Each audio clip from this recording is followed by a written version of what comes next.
5. മീന ലൂസിക്ക് അയച്ച കത്ത് മെയ് 9. എൻ്റെ പ്രിയപ്പെട്ട ലൂസി, വളരെ നാളായി കത്തെഴുതിയിട്ട്. എനിക്ക് മാപ്പ് തരൂ. ജോലി തിരക്കായിരുന്നു. നിന്റെ അടുത്തേക്ക് വരാൻ എനിക്ക് അതിയായ ആഗ്രഹമുണ്ട്. കടൽ തീരത്തിരുന്ന് നമുക്ക് സ്വതന്ത്രമായി സംസാരിക്കാം. ആകാശക്കോട്ടകൾ കെട്ടാം. ഈയിടെയായി ഞാൻ അതിര് കവിഞ്ഞ് ജോലി ചെയ്യുന്നുണ്ട്. കാരണം എനിക്ക് ജൊനാഥൻ്റെ പാഠ്യവിഷയങ്ങൾ ശരിപ്പെടുത്തി വെക്കണം. ഞാൻ ഷോർട്ട് ഹാൻഡ് കിണഞ്ഞ് പഠിക്കുന്നുണ്ട്. ഞങ്ങളുടെ വിവാഹം കഴിഞ്ഞാൽ ജൊനാഥന് അതുകൊണ്ട് ഉപകാരമുണ്ടാവും.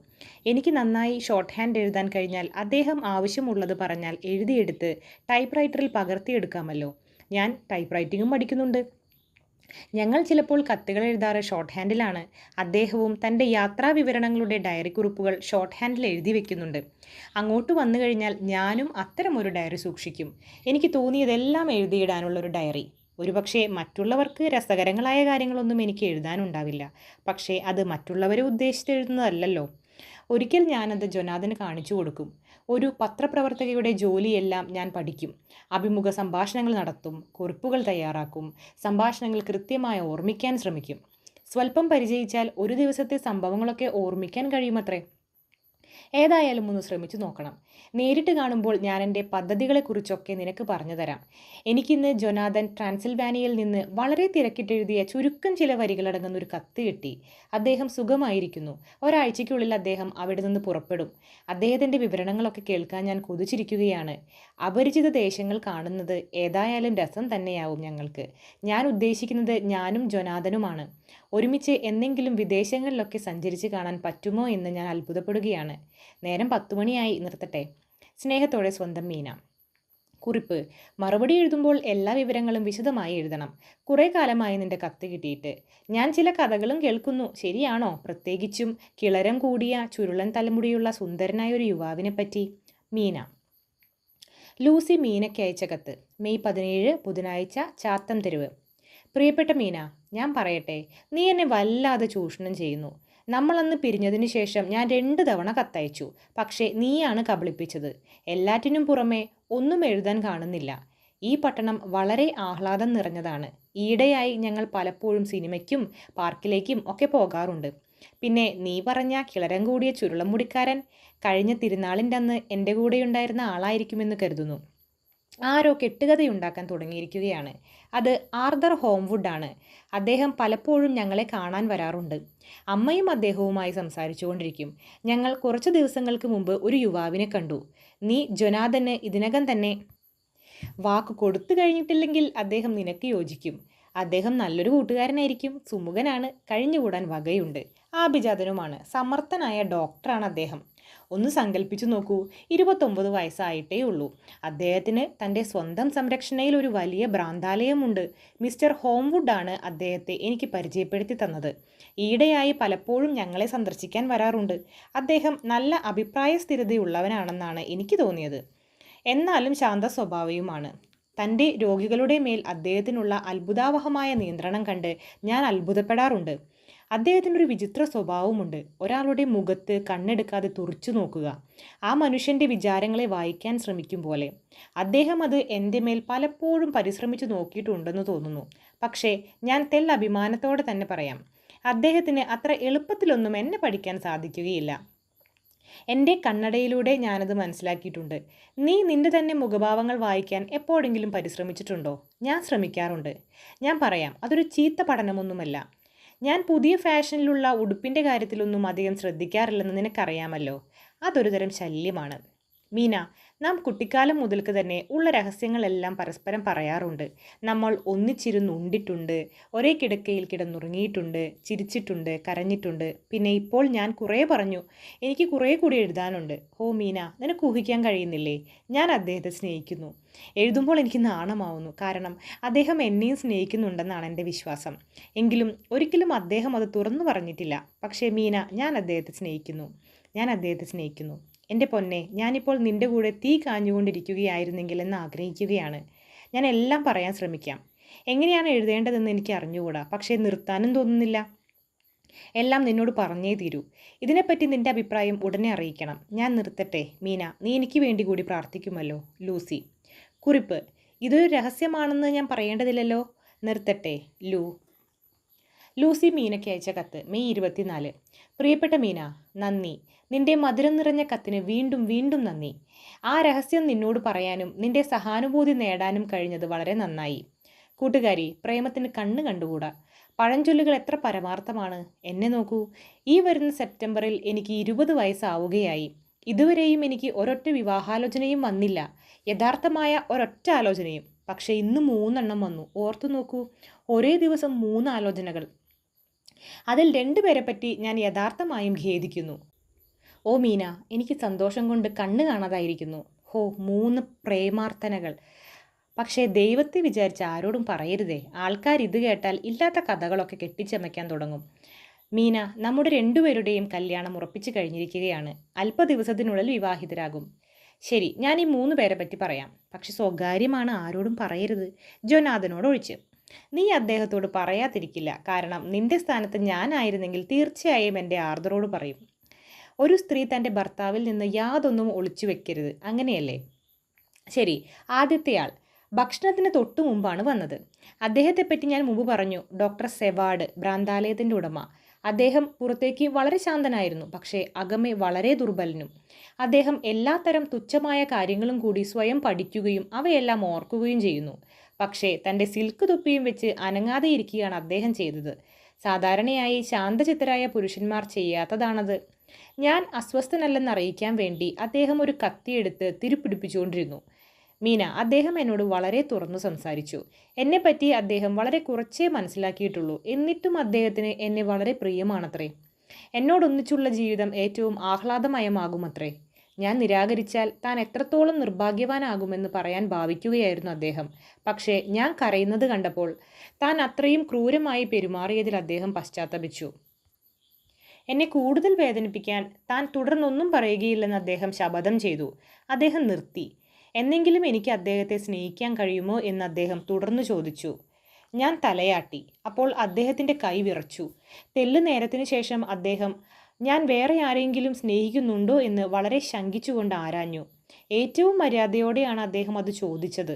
ഒരു സ്ത്രീയുടെ ഹൃദയം സ്വതന്ത്രമാണെങ്കിൽ പുരുഷന് ആശയ്ക്ക് അവകാശമുണ്ടെന്നാണ് അദ്ദേഹത്തിൻ്റെ പക്ഷം.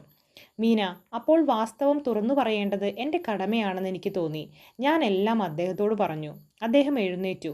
വളരെ ഗൗരവത്തിൽ ആത്മസ്ഥൈര്യത്തോടെ തന്നെ എൻ്റെ കൈകൾ പിടിച്ചുകൊണ്ട് എനിക്ക് മംഗളം ആശംസിച്ചു. എനിക്ക് എപ്പോഴെങ്കിലും ഒരു സുഹൃത്തിൻ്റെ ആവശ്യം വരികയാണെങ്കിൽ തന്നെ വിശ്വസിച്ച് സമീപിക്കാമെന്ന് അദ്ദേഹം പറഞ്ഞു. പ്രിയമുള്ള മീന, ഞാൻ പൊട്ടിക്കരഞ്ഞുപോയി. മീന, പ്രേമിക്കുന്നത് ആനന്ദകരമാണ്. പക്ഷേ നിന്നെ ആത്മാർത്ഥമായി സ്നേഹിക്കുന്നുണ്ടെന്ന് നിനക്കറിയാവുന്ന ഒരു യുവാവ് തകർന്ന് തരിപ്പണമായ ഹൃദയവുമായി എണീറ്റു പോകുന്നത് നോക്കിയിരിക്കുക വേദനാജനകമാണ്. പ്രിയപ്പെട്ട മീന, ഞാനിവിടെ നിർത്തട്ടെ. എനിക്ക് സുഖക്കേടൊന്നുമില്ലെങ്കിലും വല്ലാത്ത വിഷമം തോന്നുന്നു. വൈകുന്നേരം. ആർദർ ഇപ്പോൾ പോയതേയുള്ളൂ. എനിക്കിപ്പോൾ കുറേ കൂടി ഉന്മേഷം തോന്നുന്നു. അതുകൊണ്ട് കുറേ കൂടി എഴുതാം. രണ്ടാമത്തെയാൾ വന്നത് ഭക്ഷണത്തിന് ശേഷമാണ്. അമേരിക്കയിൽ ടെക്സാസിൽ നിന്ന് വരുന്ന ഒരു യുവസുന്ദരൻ. അദ്ദേഹം അധികം തവണ ഇത്തരം സന്ദർഭങ്ങളിൽ ചെന്ന് പെട്ടിട്ടില്ലെന്ന് തോന്നി. കാരണം അദ്ദേഹത്തിന് അത്രയും ചെറുപ്പമാണ്. നമ്മൾ സ്ത്രീകൾ സ്വാർത്ഥികളാണെന്നാണ് എൻ്റെ പക്ഷം. കാരണം ഒരു യുവാവ് നമ്മെ ആപത്തുകളിൽ നിന്ന് രക്ഷിക്കുമെന്ന് കണ്ടാൽ നാം അയാളെ വിവാഹം കഴിക്കുന്നു. ഞാനൊരു പുരുഷനായിരുന്നെങ്കിൽ ഒരു പെൺകിടാവ് എന്നെ സ്നേഹിക്കാൻ എന്താണ് ചെയ്യേണ്ടതെന്ന് എനിക്കിപ്പോൾ അറിയാം. ഓ ഇല്ല, എനിക്കറിഞ്ഞുകൂടാ. കാരണം ക്വിൻസി ഞങ്ങളോട് തൻ്റെ എല്ലാ കഥകളും പറഞ്ഞു. അതേസമയം ആർദർ യാതൊന്നും പറഞ്ഞിട്ടില്ല. എന്നിട്ടും പ്രിയമുള്ള മീന, ഞാൻ വീണ്ടും തകരുകയാണെന്ന് തോന്നുന്നു. ക്വിൻസി തനിച്ചാണ് എന്നെ കണ്ടത്. പക്ഷേ ആർദർ അങ്ങനെയല്ല ഉണ്ടായത്. അദ്ദേഹം 2 തവണ ഒരു സന്ദർഭം കിട്ടാൻ വേണ്ടി ശ്രമിക്കുകയുണ്ടായി. ഞാൻ എല്ലാവിധത്തിലും സഹായിക്കുകയുമായിരുന്നു. ഇപ്പോൾ അത് പറയാൻ എനിക്ക് യാതൊരു ലജ്ജയും തോന്നുന്നില്ല. ക്വിൻസി എൻ്റെ അരികെയിരുന്നു. അദ്ദേഹം എത്രയും സന്തുഷ്ടനും ആഹ്ലാദചിത്തനുമായി കാണപ്പെട്ടു. പക്ഷേ അതേ സമയത്ത് തന്നെ ഉള്ളാൽ പരിഭ്രമിക്കുന്നുണ്ടെന്നും എനിക്ക് മനസ്സിലാക്കാൻ കഴിഞ്ഞു. എൻ്റെ കൈകൾ പിടിച്ചുകൊണ്ട് അദ്ദേഹം വളരെ മധുരമായി പറഞ്ഞു, ലൂസി, ഞാൻ നിനക്ക് അനുയോജ്യനായിരിക്കുകയില്ലെന്ന് എനിക്കറിയാം. എങ്കിലും ജീവിതത്തിൻ്റെ പാതയിൽ നമുക്ക് ഒന്നിച്ചു മുന്നോട്ട് നീങ്ങാൻ പറ്റില്ലേ? അദ്ദേഹം സരസനാണെന്ന് തോന്നി. അതിനാൽ ഡോക്ടർ സെവാർഡിനെ മടക്കി അയച്ച അത്രയും വിഷമം തോന്നിയില്ല. ഞാൻ വളരെ സൗമ്യമായി കാര്യങ്ങൾ പറഞ്ഞു. കാര്യഗൗരവമില്ലാതെയാണോ താൻ സംസാരിച്ചതെന്ന് അദ്ദേഹത്തിനപ്പോൾ സംശയമായി. വല്ല അബദ്ധവും പറഞ്ഞുവെങ്കിൽ ക്ഷമിക്കണമെന്നായി അദ്ദേഹം. ഇത്രയും പറഞ്ഞത് യഥാർത്ഥമായ ഗൗരവത്തോടെയാണ്. ഞാനും കുറച്ച് ഗൗരവത്തിലായി. പക്ഷേ എനിക്ക് ഒരക്ഷരം പോലും ഉരിയാടാൻ കഴിഞ്ഞില്ല. അതിനു മുമ്പ് തന്നെ അദ്ദേഹം പ്രകടനങ്ങളുടെ ഒരു പേമാരി തന്നെ എൻ്റെ മേൽ പൊഴിച്ചു കളഞ്ഞു. തൻ്റെ കരങ്ങൾ അങ്ങനെ തന്നെ പറിച്ചെടുത്ത് എൻ്റെ കാൽക്കൽ വയ്ക്കാൻ തയ്യാറായി. ഏറ്റവും ആത്മാർത്ഥതയോടെയാണ് അദ്ദേഹം സംസാരിച്ചത്. എപ്പോഴും ആഹ്ലാദിക്കുന്നത് കൊണ്ട് ഒരു പുരുഷൻ ലീലാലോലനും ആത്മാർത്ഥതയില്ലാത്തവനായിരിക്കുമെന്ന് ഇനി എനിക്ക് ചിന്തിക്കുക വയ്യ. തന്നെ വിലക്കുന്നതായ എന്തോ ഒന്ന് അദ്ദേഹത്തിൻ്റെ മുഖത്ത് കണ്ടുവെന്ന് തോന്നുന്നു. കാരണം അദ്ദേഹം പെട്ടെന്ന് നിർത്തിക്കളഞ്ഞു. തെല്ല് കഴിഞ്ഞ് പുരുഷോചിതമായ വൈകാരിക ആവേശത്തോടെ തുടർന്നു. എൻ്റെ ഹൃദയം സ്വതന്ത്രമായിരുന്നെങ്കിൽ ഞാനപ്പോൾ അദ്ദേഹത്തെ പ്രേമിച്ചു പോവുമായിരുന്നു. ലൂസി, എനിക്കറിയാം നീ നല്ലവളാണ്. ഞാൻ നിന്റെ ആത്മാവിൻ്റെ അഗാധതയോളം അറിയുന്നു. ഇല്ലെങ്കിൽ ഞാനിവിടെ നിന്റെ മുമ്പിൽ ഇങ്ങനെയിരുന്ന് സംസാരിക്കുകയില്ലായിരുന്നു. ഒരു സുഹൃത്തിനോടെന്ന പോലെ എന്നോട് തുറന്നു പറയൂ. നിന്റെ ഹൃദയത്തിൽ വേറെ ആരെങ്കിലും ഉണ്ടോ? ഉണ്ടെങ്കിൽ മേലിൽ ഒരു തലനാരിഴയ്ക്കു പോലും നിന്നെ ഞാൻ വിഷമിപ്പിക്കുകയില്ല. നീ അനുവദിക്കുകയാണെങ്കിൽ ഭാവിയിൽ ഞാൻ നിന്റെ ഒരു ആത്മാർത്ഥ സുഹൃത്തായിരിക്കും. എൻ്റെ പ്രിയം നിറഞ്ഞ മീന, ഈ പുരുഷന്മാർ ഇത്രയും ഉദാരശീലരാകുന്നത് എന്തുകൊണ്ടാണ്? ഇവിടെ ഈ വിശാല ഹൃദയരായ പുരുഷന്മാരെ ഞാൻ മിക്കവാറും തമാശയാക്കുകയായിരുന്നു. ഇപ്പോൾ ഞാൻ പൊട്ടിക്കരയുകയാണ്. എനിക്ക് വല്ലാത്ത ഹൃദയവേദന തോന്നി. 3 പുരുഷന്മാരെ വിവാഹം കഴിക്കാൻ ഒരു പെൺകിടാവിനെ എന്തുകൊണ്ട് അനുവദിച്ചുകൂടാ? അല്ലെങ്കിൽ ആർക്കൊക്കെയാണ് അവളെ വേണ്ടതെന്ന് വെച്ചാൽ അവർക്കൊക്കെ അവളെ വിവാഹം ചെയ്യാൻ അനുവാദം നൽകിയാൽ എന്താണ്? എങ്കിൽ ഈ വിഷമങ്ങളെല്ലാം ഒഴിവാക്കാമല്ലോ. പക്ഷേ അത് സമുദായ ആചാരങ്ങൾക്കെതിരാണ്. ഞാനത് പറയരുത്. കരയുകയായിരുന്നെങ്കിലും ക്വിൻസിയുടെ കണ്ണുകളിലേക്ക് തലയുയർത്തി നോക്കാൻ എനിക്ക് കഴിഞ്ഞു. ഞാൻ അദ്ദേഹത്തോട് തുറന്നു പറഞ്ഞു, ഉവ്, ഞാനൊരാളെ സ്നേഹിക്കുന്നു. എന്നെ സ്നേഹിക്കുന്നുവെന്ന് പോലും അദ്ദേഹം ഇതുവരെയും എന്നോട് പറഞ്ഞിട്ടില്ലെങ്കിലും ഞാൻ അദ്ദേഹത്തെ പ്രേമിക്കുന്നു. അദ്ദേഹത്തോട് അത്രയും തുറന്നു പറഞ്ഞതിൽ യാതൊരു തെറ്റുമില്ല. കാരണം അത് കേട്ടപ്പോൾ അദ്ദേഹത്തിൻ്റെ മുഖം പ്രകാശിച്ചു. അദ്ദേഹം തൻ്റെ 2 കൈകളും നീട്ടി എൻ്റെ കൈ പിടിച്ചു. ഞാൻ എൻ്റെ കൈകൾ അദ്ദേഹത്തിൻ്റെ കൈകളിൽ അർപ്പിക്കുകയാണ് ഉണ്ടായതെന്ന് തോന്നുന്നു. ഹൃദ്യമായ സ്വരത്തിൽ അദ്ദേഹം തുടർന്നു, ധീരയായ പെൺകുട്ടി, അത് നന്ന്. ഈ നിമിഷത്തിൽ ലോകത്തിലെ വേറെ ഏത് പെൺകുട്ടിയെ ലഭിക്കുകയാണെങ്കിലും അതിനേക്കാൾ പവിത്രമാണ് നിനക്ക് വേണ്ടി എന്നുമെന്നും കാത്തിരിക്കുന്നത്. പ്രിയപ്പെട്ടവളെ, കരയാതിരിക്കൂ. എന്നെ സംബന്ധിച്ചാണെങ്കിൽ ഞാൻ ദൃഢചിത്തനാണ്. എനിക്കിത് സഹിക്കാൻ കഴിയും. നിന്റെ വിശ്വസ്തതയും ധീരതയും കാണുമ്പോൾ ഞാൻ ആകൃഷ്ടനായി പോകുന്നു. ഇന്നു മുതൽ ഞാൻ നിന്റെ ഉത്തമ സുഹൃത്താണ്. അല്ലെങ്കിൽ അത് കൂടുതൽ നിസ്വാർത്ഥമെങ്കിലുമാണ്. അത് ഒരു കാമുകനേക്കാളും ദുർലഭമാണ്. ഈ ജീവിതപഥത്തിൽ ഞാൻ എന്നും ഏകനായിരിക്കും. നീ എനിക്ക് ഒരൊറ്റ ചുംബനം മാത്രം തരില്ലേ? അതെൻ്റെ ഭാവി ജീവിതത്തിൻ്റെ മുഴുവൻ ഇരുളകറ്റാനുള്ള ഒരു മധുര സ്വപ്നമായിരിക്കും. നിനക്കതിന് വിഷമമുണ്ടാവില്ല. കാരണം ഭാഗ്യവാനായ ആ പുരുഷൻ, അദ്ദേഹം നന്മ നിറഞ്ഞവനാവും. അല്ലെങ്കിൽ നീ അദ്ദേഹത്തെ പ്രേമിക്കുകയില്ലായിരുന്നു. ഇനിയും ഒന്നും പറഞ്ഞില്ലല്ലോ. അത് എന്നെ തികച്ചും കീഴ്പ്പെടുത്തി കളഞ്ഞു മീന. ധീരവും മധുരവുമായ വാക്കുകൾ, കുലീനമായ വാക്കുകൾ എന്നാണ് പറയേണ്ടത്. അങ്ങനെയല്ലേ? ഞാൻ അദ്ദേഹത്തിൻ്റെ നേരെ കുനിഞ്ഞ് ചുംബിച്ചു. അദ്ദേഹം എൻ്റെ 2 കൈയും ഗ്രഹിച്ച് എണീറ്റ് നിന്നു. ഞാനാകെ നാണിച്ചു പോയെന്നാണ് തോന്നുന്നത്. അദ്ദേഹം പറഞ്ഞു, കുഞ്ഞേ, ഞാൻ നിന്റെ കരം ഗ്രഹിച്ചിരിക്കുന്നു. നീ എന്നെ ഉമ്മ വയ്ക്കുകയും ചെയ്തു. ഇതുകൊണ്ട് നാം സുഹൃത്തുക്കളായില്ലെങ്കിൽ ഇനി ഒരിക്കലും നാം സുഹൃത്തുക്കളാവുകയില്ല. നീ എന്നോട് കാണിച്ച മധുരമായ ബഹുമാനത്തിന് 1000 വന്ദനം. Good bye. അദ്ദേഹം എൻ്റെ കൈവിട്ട് തൊപ്പിയെടുത്ത് തിരിഞ്ഞു നോക്കാതെ, ഒരു തുള്ളി കണ്ണീർ പൊഴിക്കാതെ, യാതൊരു പതർച്ചയുമില്ലാത്ത അടിവെപ്പോടെ മുറിയിൽ നിന്ന് പുറത്തുപോയി. അപ്പോൾ ഞാൻ ഒരു കൊച്ചു കുഞ്ഞിനെ പോലെ തേങ്ങിക്കരയുകയായിരുന്നു. ഈ ലോകത്തിൽ അദ്ദേഹം ചവിട്ടി നടന്ന മണ്ണിനെ പോലും ആരാധിക്കാൻ എണ്ണമറ്റ പെൺകിടാങ്ങളുണ്ടാകും. എന്നിട്ടും അത്രയും നല്ലൊരു മനുഷ്യൻ ഇങ്ങനെ ദുഃഖിതനായിരിക്കുകയോ? ഞാൻ സ്വതന്ത്രയായിരുന്നെങ്കിൽ. വേണ്ട, എനിക്ക് സ്വതന്ത്രയാവണമെന്നില്ല. പ്രിയപ്പെട്ട മീന, ഇതിനെ തികച്ചും പര്യാകുലയാക്കി കളഞ്ഞു. ഇനിയിപ്പോൾ സന്തോഷകരമായ എന്തെങ്കിലും എഴുതാൻ എനിക്ക് വയ്യ. വീണ്ടും സ്വസ്ഥതയും സന്തോഷം ഉണ്ടാവുന്നതുവരെ മൂന്നാമനെക്കുറിച്ച് പറയാൻ എനിക്കിഷ്ടം തോന്നുന്നില്ല. നിന്റെ ലൂസി. കുറിപ്പ്: ഓ, മൂന്നാമനെക്കുറിച്ച് ഞാൻ പറയേണ്ടതില്ല. ഓ, അതെല്ലാം കുഴഞ്ഞു മറിഞ്ഞിട്ടാണ്. ഒരു നിമിഷത്തിനുള്ളിൽ എല്ലാം സംഭവിച്ചു. മുറിക്കുള്ളിലേക്ക് കടന്നു വന്ന ഉടൻ അദ്ദേഹം എന്നെ കെട്ടിപ്പുണർന്ന് ചുംബിക്കുകയായി. എനിക്ക് വളരെ വളരെ സന്തോഷം തോന്നുന്നു. അത്രമാത്രം ആനന്ദം അനുഭവിക്കാനുള്ള അർഹത എനിക്കുണ്ടോ? ഇനി ഇങ്ങോട്ട് ഞാൻ ഈശ്വരനോട് എത്രയും എത്രയും കൂറുള്ളവളായിരിക്കും. ഏറ്റവും നല്ലൊരു കാമുകനെ, ഒരു ഭർത്താവിനെ, ഒരു സ്നേഹിതനെ എനിക്കായി നൽകിയല്ലോ. Good bye Lucy. ഡോക്ടർ സെവാർഡിൻ്റെ ഡയറി, മെയ് 25. ഇന്ന് തീരെ രുചിയില്ല. ഒന്നും കഴിക്കാൻ വയ്യ. തീരെ സ്വസ്ഥതയും കിട്ടുന്നില്ല. ഏതായാലും എല്ലാം ഡയറിയിൽ കുറിച്ചിടട്ടെ.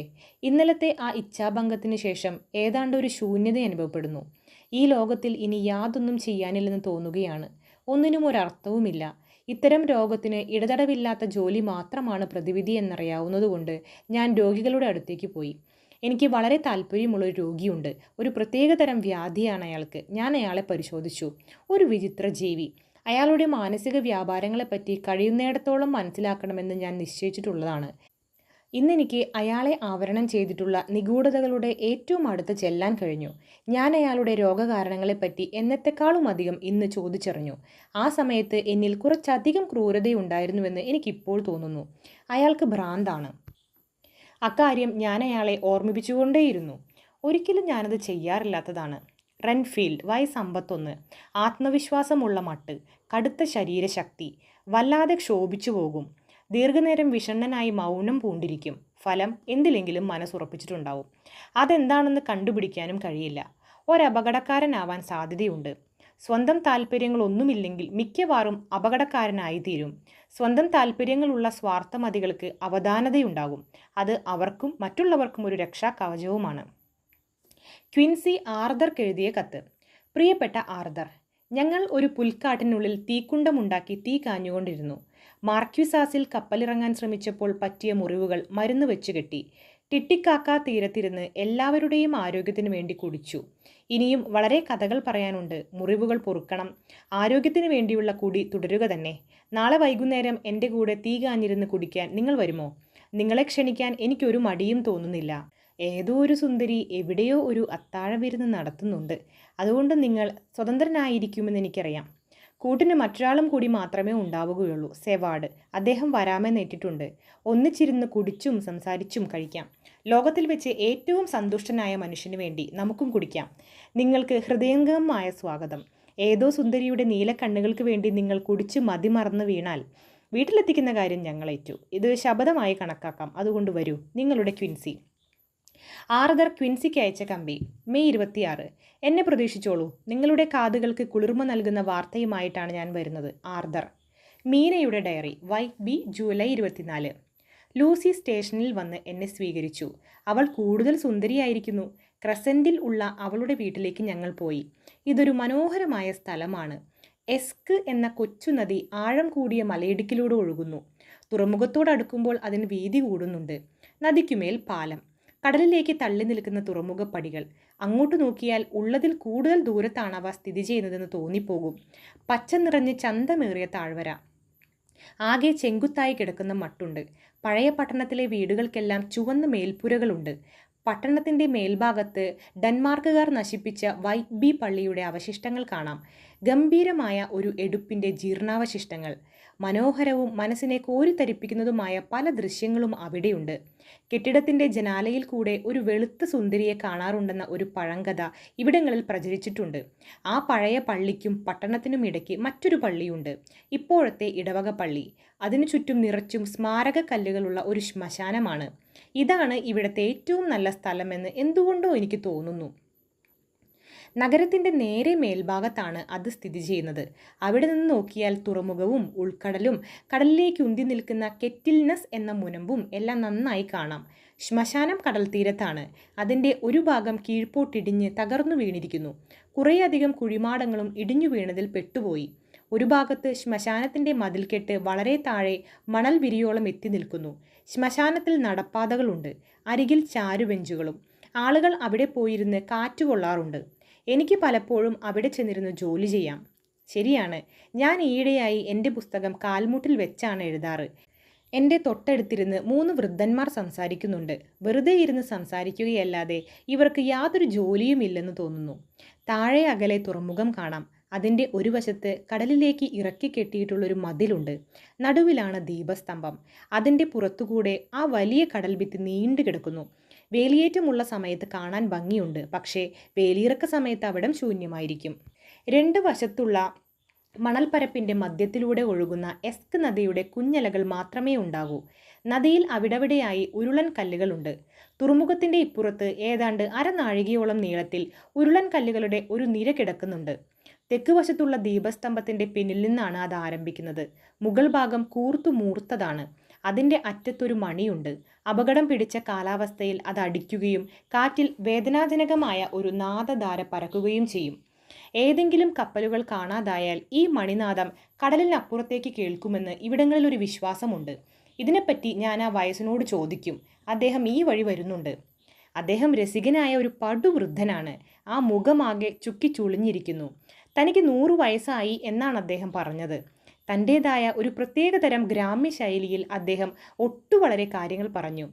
6 മണിയടിച്ചപ്പോൾ അദ്ദേഹം എഴുന്നേറ്റ് പോയി. ബദ്ധപ്പെട്ട് പടവുകൾ ഇറങ്ങി പോകുന്നത് ഞാൻ നോക്കിയിരുന്നു. ഞാനും വീട്ടിലേക്ക് പോകട്ടെ. ലൂസി അവളുടെ അമ്മയുടെ കൂടെ പുറത്തു പോയിരിക്കുകയാണ്. ഇപ്പോൾ തിരികെ വന്നു കാണും. ഓഗസ്റ്റ് 1. ഞാനും ലൂസിയും കൂടെ ഇവിടെ വന്നിട്ട് 1 മണിക്കൂറായി. ആ വയസ്സൻ സുഹൃത്തുമായി ഞങ്ങൾ രസകരമായി സംസാരിച്ചുകൊണ്ടിരുന്നു. അദ്ദേഹം ഒന്നും സമ്മതിക്കുകയില്ല. മറ്റുള്ളവരെ മുട്ടുകുത്തിക്കുകയും ചെയ്യും. ലൂസി വെള്ള ഉടുപ്പുകളാണ് ധരിച്ചിരുന്നത്. അത് അവളുടെ സൗന്ദര്യത്തിൻ്റെ മാറ്റുകൂട്ടുന്നുണ്ട്. ഇവിടെ വന്ന ശേഷം അവൾ ഒന്നുകൂടി ചുവന്ന് നിറം വെച്ചിട്ടുമുണ്ട്. ആ വയസ്സൻ എപ്പോഴും അവളുടെ അരികിലാണിരുന്നത്. അദ്ദേഹം ഒന്നും തന്നെ അവളോട് എതിർത്ത് പറഞ്ഞിരുന്നില്ല. അതിന് പകരം കൂടി എൻ്റെ നേരെയാണ് എടുത്തിരുന്നത്. ഞാൻ അദ്ദേഹത്തെ പഴങ്കഥയിലേക്ക് തിരിച്ചു. ശ്മശാനത്തെപ്പറ്റിയും അവിടുത്തെ സ്മാരകങ്ങളെപ്പറ്റിയും അവയിൽ വേദവാക്യങ്ങൾ കൊത്തിവെക്കുന്നതിലെ അന്ധവിശ്വാസത്തെപ്പറ്റിയുമൊക്കെ ഞങ്ങൾ വളരെ നേരം സംസാരിച്ചു. അദ്ദേഹം പോയതിനു ശേഷം ഞാനും ലൂസിയും കുറച്ചു നേരം കൂടി അവിടെ ഇരുന്നു. ചുറ്റുമുള്ള ദൃശ്യം നയനാനന്ദകരമായിരുന്നു. ഞങ്ങൾ പരസ്പരം കരം ഗ്രഹിച്ചുകൊണ്ടാണിരുന്നത്. അവൾ ആർദ്രയെപ്പറ്റി വീണ്ടും പറഞ്ഞു. അവർ അടുത്ത് തന്നെ വിവാഹിതരാകാൻ പോവുകയാണ്. അത് കേട്ടപ്പോൾ എനിക്കെന്തോ ഒരല്പം ഹൃദയവേദന തോന്നി. ജൊനാഥൻ്റെ എന്തെങ്കിലും ഒരു വിവരം കിട്ടിയിട്ട് തികച്ചും 1 മാസമായി. അതേ ദിവസം ഞാൻ തനിച്ചിങ്ങോട്ട് പോന്നു. എൻ്റെ ഹൃദയം അസ്വസ്ഥമായിരിക്കുകയാണ്. എനിക്കൊരു കത്തുമില്ലായിരുന്നു. ജൊനാഥന് അനിഷ്ട സംഭവങ്ങളൊന്നും ഉണ്ടായിട്ടില്ലെന്ന് ഞാൻ വിശ്വസിക്കട്ടെ. നേരം 9 ആയി. പട്ടണം ദീപാലങ്കൃതമാണ്. ദീപമാലകൾ എസ്ക് നദി വരെ ചെന്ന് ആ വളവിൽ മറഞ്ഞു പോകുന്നു. ഇടതുവശത്ത് ഒരു കൂറ്റൻ കെട്ടിടം ഇരുണ്ട രേഖ പോലെ കാണാം. പിറകുവശത്തെ വയലിൽ ആടുകൾ മേ മേ എന്ന് കരയുന്നുണ്ട്. താഴെ കല്ലുവരി പാതയിൽ കഴുതകളുടെ കുളമ്പടി സ്വരം കേൾക്കാനുണ്ട്. ഓ ജൊനാഥൻ, അദ്ദേഹം ഇപ്പോൾ എവിടെയായിരിക്കും? ഇപ്പോൾ എന്നെ ഓർക്കുന്നുണ്ടാവുമോ? അദ്ദേഹം ഇവിടെ ഉണ്ടായിരുന്നെങ്കിൽ